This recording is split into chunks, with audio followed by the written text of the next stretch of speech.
Hello, everybody. Thanks so much for joining us today. My name is Keely, and I work for the Youth Gambling Awareness Program, or YGAP for short, for the YMCA of Southwestern Ontario. Our mission is to raise gambling awareness among youth aged 8 to 24 and adults involved in young people's lives. Youth can't gamble is something that we hear often. Although we know that you need to be at least 18 to buy a scratch ticket and 19 to go to a casino in Ontario, there are plenty of other ways to gamble that might be more unconventional compared to what you're used to seeing on TV or in advertisements.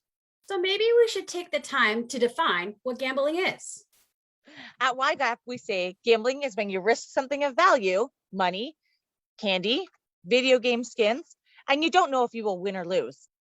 Which means that, along with poker, blackjack, and lottery tickets, unconventional types of gambling such as raffles, daily fantasy sports, and betting on dares and challenges can also fall under that definition of gambling. So let's play a game to demonstrate. Those of you at home, feel free to play along. I'm going to start by flipping my shiny new quarter, and all of you are going to guess whether it lands on heads or tails. So let's start with Edward. What do you think it's going to land on? I think it's going to land on tails. Okay, what about Paul? I'll say heads. Katie? Definitely tails. Okay, Courtney? Heads, for sure. Ima? I'm gonna have to say tails. Okay, Keely? I'm guessing heads. Okay, and Yasmin? My guess is on tails. Okay, let's start. It landed on tails, so congratulations if you chose tails. Okay, let's try again. What do you guys think it's going to land on next? Let's go with Edward. I'm going to stick with tails again. Okay, Paul. I'll say heads. Okay, Katie. Heads for the win. Let's hear it from Courtney. Tails, for sure. Okay, Ima. I'm gonna stick to tails. Okay, Keely. I'm also going to say tails this time. Last but not least, Yasmin. It's definitely got to be heads. Okay, let's try it. It's actually on tails again, but let's mix it up a few times. For those of you who picked the winning side this last round, you will have to continue to play as usual. However, those of you who lost, you have two options. You can either sit out for the next round, or you can pay me 5 imaginary YGAP dollars to continue. What are you guys gonna do? I think I'll pay. Yeah, I'll pay too. I'll pay to play. Okay, let's see. I'm going to ask you guys one more time. Edward, what are you going to choose this last round?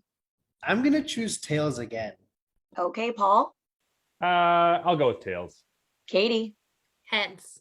Okay, Courtney. Tails. Ima. Let's mix it up. I'm gonna go with heads. Okay, Keely. I'm sticking with tails. Okay, and Yasmin. I'm going to stick with heads this time. Okay, let's try. It actually landed on tails again, so congratulations if you chose tails. Have any of you guys ever played a game like this before, where it's free to start and it's free to play, but then when you get presented with an obstacle, you have the option to pay, which means you could overcome that obstacle?